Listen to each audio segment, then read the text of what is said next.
Let's try to prove the chain rule. It's very interesting to prove the chain rule. Love this one. All right, here we go. So first I'm going to present you with a cheap proof, which is incorrect-ish. I mean, it's arguably it is correct-ish. I mean, like, you won't get penalty for it if you prove it this way, but I just don't like people to prove things this way. I mean, okay, this is no arguments here. This is just first principle. Everyone knows this, right? But the next thing is, some textbooks like to do this, which is really not good. But I mean, what can you say? I mean, like that. This. Anyway, so this is equals to the limit of h approaching 0. I'm running out of space here. Just see if I can squeeze everything in. Plus 8. Okay, so I will start to explain this. So this is a terrible proof, because what you're doing here, you are actually manipulating the top and bottom. Sorry, the left hand side and right hand side, which you don't do. Like, when you're trying to do a proof, you don't manipulate the left hand side and right hand side at the same time. You either care about right hand side or you care about left hand side. But here I just added this out of nowhere from left hand side, and then here I'm writing it as the derivative, and here is the limit. But okay, doesn't matter. It's kind of okay-ish proof anyway.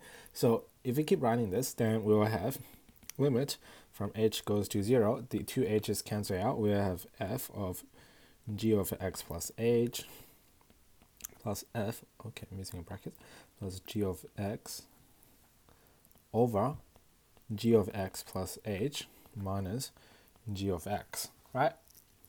Nothing too scary, but okay, if we take a moment and think about this, it is a stupid idea, a stupid idea to do this, because, okay, here is our lovely g of x.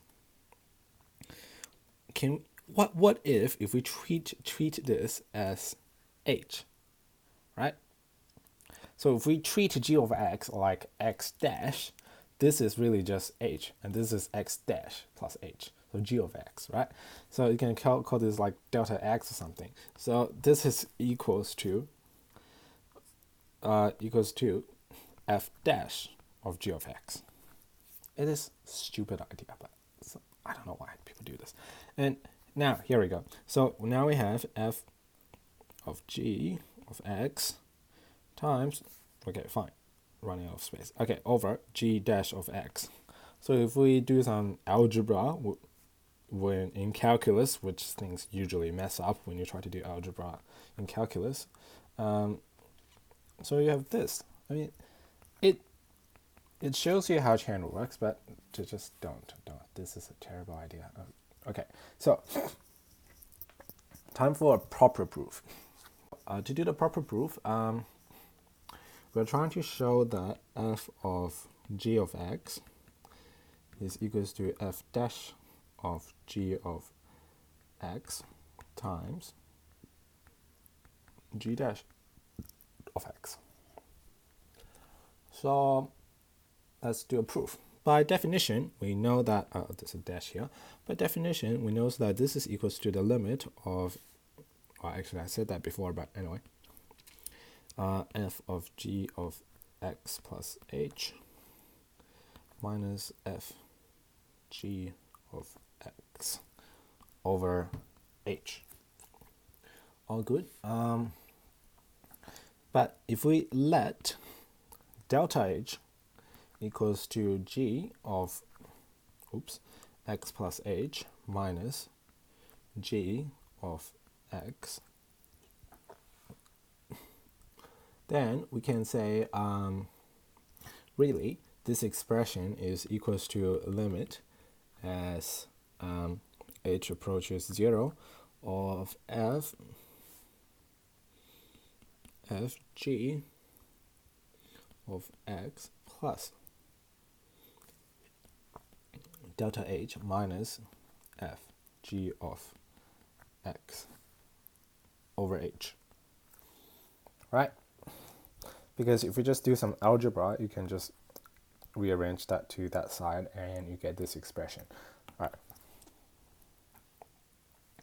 So next step.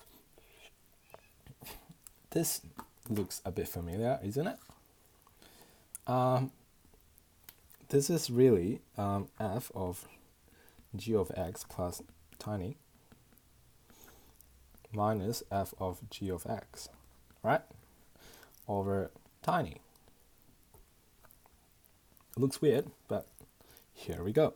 So f of g of x, okay, oops, put the dash in the wrong place. We can write that as limit as h approach 0 of f of g of x plus delta h minus f of g of x over delta h times delta h. Don't worry, I didn't get rid of stuff. Delta h is not h, but yeah. Now it still equals, as similar to the product rule. I'm getting things out of nowhere again, but what can you do? And here's the interesting thing. Sorry for copying everything again, but what if I do this plus delta h? This is still the same.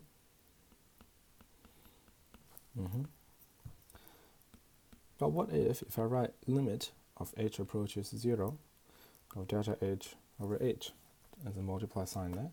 That's still good, right? But what did I say delta h was? Let's have a look. I said delta h is equals to g of x plus h minus g of x.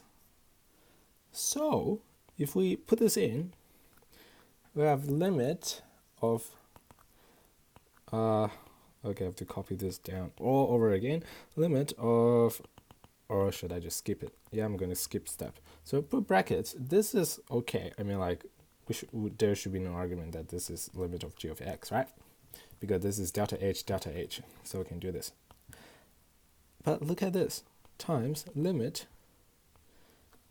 from h goes to 0 of g of x plus h minus g of x over h.